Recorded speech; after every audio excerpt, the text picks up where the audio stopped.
안녕하세요. 열두다섯 천시제자 예언당입니다. 오늘은 2021년 시춘년에 84년생 쥐띠 운세 중에서 84년생 분들 중에 최근 몇 년 동안 일이 잘 안 풀렸던 분들이나 지금까지 힘들게 살아오신 분들 또는 좋지 않았던 일들이 많았던 분들에게 왜 그러한 일들이 발생했는지, 어떻게 하면 이러한 문제들을 헤쳐나갈 수 있는지, 또는 좋지 않은 일들이 앞으로 생기지 않게 하려면 어떻게 해야 되는지에 대해서 말씀을 드려보겠습니다. 오늘 말씀드리는 내용은 개인의 전체적인 사주나 한 분 한 분의 개인의 상황을 신점으로 풀이하는 게 아니라 태어난 년과 월만으로 풀이라는 것이기 때문에 해당되시는 부분이 중복이 되거나 변동이 될 수도 있다는 점을 참고해서 들으시면 될 것 같습니다. 오늘 말씀드리는 내용은 총 6가지로 나누어서 말씀을 드릴 거고요. 해당이 되시는 분들은 태어나 음력 5월 기준으로 짚어서 말씀을 드려보겠습니다. 끝으로 오늘 말씀드리는 부분은 보이지 않고 믿을 수 없는 일이라고 생각하셔서 대수롭지 않게 생각을 하시거나 나는 해당이 되지 않을 거라는 생각을 하시는 분들도 계실 수 있지만, 우리 인생은 한 번뿐이기 때문에 오늘 말씀드리는 부분을 한낱 미신으로 치부해 버리시는 우를 범하지 않으셨으면 합니다. 그럼 2021년 시춘년 84년생 쥐띠 운세 중에서 2021년에는 반드시 풀고 가야 하는 6가지 일들에 대해서 말씀을 드리겠습니다. 첫 번째는 상문 부정을 푸셔야 모든 일들이 제자리를 찾을 수 있는 분들입니다. 해당되시는 분들은 2월생, 9월생, 12월생 여러분들입니다. 지금 말씀드리는 상문으로 인한 부정은 3년 이내에 가족분들 중에 또는 친인척분들 중에 돌아가신 분들이 있으신 분들이 해당이 된다고 보시면 될 것 같습니다. 상문으로 생기는 부정은 오랜 시간이 흐르면 자동적으로 소멸하는 분들도 있지만 소멸함과 동시에 조상바람으로 이어지는 분들도 있기 때문에 시간의 흐름만으로 완전히 소멸이 된다고 보실 수 없습니다. 흔하지 않은 일이지만 사고 현장에서 죽은 사람을 보신 분들 역시 해당이 된다고 보시면 될 것 같습니다. 상무부정의 경우에는 상문을 푸는 방법이 상황에 따라서 모두 틀리기 때문에 저희 집에 계시는 분들과 상담을 받으셔서 상무부정을 소멸하는 것이 좋을 것 같습니다. 두 번째는 자살한 조상의 원혼을 잘 풀어야 하시는 분들입니다. 해당되시는 분들은 3월생, 5월생, 10월생 여러분들입니다. 자살한 조상이라고 하면 그 조상님들이 부모님이나 형제자매가 될 수도 있지만 멀게는 얼굴 한번 본 적 없는 친인척이 될 수도 있고요. 또는 조부나 증조부대에 이를 수도 있기 때문에 해당되시는 분들은 자살한 조상이 없다고 생각하실 수도 있습니다. 예전부터 집안의 우환이 끊이지 않거나 망한 집안을 보면 억울하게 돌아가신 조상님들의 원혼을 풀어드리지 못한 경우가 많다는 것을 저희 쪽에 계신 제자분들은 너무나도 잘 알고 있는 부분입니다. 그래서인지 제가 집의 성공, 성부를 위해서 여러 가지 곳을 하다 보면 항상 자살을 하셨거나 억울하게 돌아가신 조상님들이 찾아보셔서 그 분들의 원혼을 풀어드리고 나면 거의 대부분은 성부를 보셨습니다. 사업이나 장사를 하시는 분들 중에도 될 듯 되듯 안 되셨던 분들이나 항상 운연상 어려움이 있었던 분들 또는 하는 일마다 안 됐던 분들 역시 억울하게 돌아가신 조상들의 원혼을 잘 풀어주신다면 분명히 좋은 일들이 있을 것이라고 말씀을 드립니다. 세 번째는 본인에게 있는 빙의 문제를 해결하셔야 하는 분들입니다. 해당되시는 분들은 4월생, 6월생, 8월생 여러분들입니다.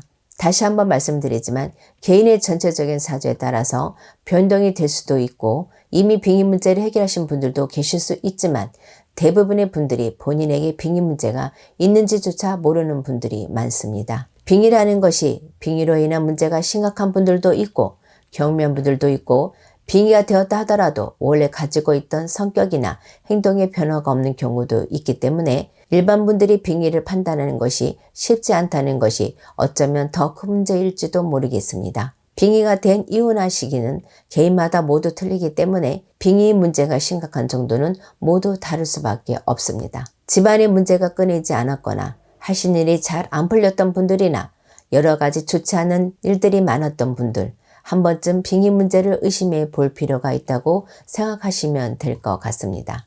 네 번째는 가족에 대한 원망하는 마음을 하루라도 빨리 없애야 하는 분들입니다. 해당되시는 분들은 7월생, 10월생, 11월생 여러분들입니다. 원망하는 마음은 그 대상이 부모님이나 자식 또는 형제자매가 될 수도 있지만 특히나 돌아가신 분들을 원망하는 분들이라면 더더욱 그 원망하는 마음을 하루라도 빨리 없애셔야 합니다. 지금 말씀드린 내용은 표현적으로는 본인의 마음을 잘 다스려야 하고 남을 미워하지 않아야 한다는 말로 들리시겠지만 그뿐만이 아니라 더 깊은 의미로는 조상님들 간의 합의, 쉽게 말해서 조상님들이 도와주시지 않는다는 것입니다. 거의 모든 종교가 그렇듯이 종교마다 중요한 부분이 있습니다. 우리의 전통신앙 역시 그 중요한 부분에 조상님들이 계시다는 것을 잊으시면 안 될 것 같습니다. 한 가지 더 덧붙이자면 가족을 원망하는 마음을 오랫동안 가슴속에 가지고 계셨던 분들은 빙의 문제까지 있는 분들도 있기 때문에 오랜 기간 동안 가족을 원망하셨던 분들은 저희 쪽에 계신 선생님들과 상담을 받아보시는 것도 좋을 것 같습니다. 다섯 번째는 종교적인 믿음을 더 가지셔야 하는 분들입니다. 해당되시는 분들은 1월생, 4월생, 7월생 여러분들입니다. 물론 타 종교에 대해서는 굳이 언급하지 않겠습니다. 지금 말씀드리는 부분은 저희 쪽의 신앙을 가지고 계시는 분들에게 해당되는 내용이라고 생각하시면 될 것 같습니다. 사실 한국 사람인데도 불구하고 우리의 뿌리인 조상님들의 중요성을 모르고 계시거나 저희 같은 제자분들이 모시는 어르신의 말씀을 진심으로 믿지 않으신 분들이 많은 것 같습니다. 또는 조건부 믿음, 본인이 잘되면 본인이 원하는 것이 풀어지면 조상님께 정성을 보이겠다는 식으로 조건부 약속을 하시는 분들이 많습니다. 어찌 보면 당연한 사람의 심리일지도 모르겠지만 신과 거래를 하는 것은 바람직하지 않을 뿐더러 그러한 마음 역시 믿음이 부족하다는 반증입니다. 종교라는 것이 원래 얼마나 간절하게 믿고 따르는지에 따라서 보이지 않으시니 그 믿음에 보답을 해주시는 건데 믿음이 부족하신 분들은 이러한 사실을 믿지 못하시는 것 같습니다. 지금 말씀드리는 부분에 해당되시는 분들은 2021년에는 조금 더 믿음을 가지셔야 성부를 보실 수 있을 것이라고 말씀을 드립니다. 여섯 번째는 본인의 뿌리를 정확하게 알아야 하는 분들입니다. 해당되시는 분들은 1월생, 2월생, 7월생 여러분들입니다. 본인의 뿌리를 정확하게 알아야 성공을 하실 수 있는 분들이라고 생각하시면 될 것 같습니다. 지금 말씀드리는 본인의 뿌리라는 것은 가문의 성향이라고 압축해서 말씀드릴 수 있는데요. 예를 들어서 본인의 가문의 성향이 문과 쪽에 강하다면 학자나 가르치는 직업을 하셔야 하고 무관 쪽으로 강하다면 스포츠나 힘을 쓰는 직업을 하셔야 성공을 하는데 큰 무리가 없다고 생각하시면 될 것 같습니다. 물론 개인의 전체적인 사주에 따라서 또는 시기에 따라서 가문의 특성과 정반대로 가는 것이 좋을 수도 있는 분들이 있을 수 있겠지만 이러한 분들은 그만큼 본인의 노력이 더 중요하고 남들보다 더 많은 노력을 해야 한다는 점도 있습니다. 한 가지 더 말씀을 드리자면 지금 말씀드리는 분들은 단순하게 조상의 뿌리, 가문의 특성만을 아시는 것에서 그치지 마시고 조상전에 항상 정성을 들이는 것이 또한 중요하다는 점을 말씀을 드립니다. 지금까지 2021년 시춘년 84년생 GT 운세 중에서 84년생 분들께서 성공하기 위해서 2021년에는 반드시 하셔야 할 6가지 부분에 대해서 말씀을 드렸습니다. 다시 한번 말씀드리지만 오늘 말씀드리는 부분은 태어난 년과 월만으로 신점풀이를 한 것이기 때문에 본인의 전체적인 사주나 개인의 상황에 따라서 변동이 되거나 해당이 되시는 부분이 중복이 될 수도 있다는 점도 참고하시면 될 것 같습니다. 2021년 시춘년에는 많은 분들께서 성부를 보시는 한 해가 되었으면 합니다. 감사합니다.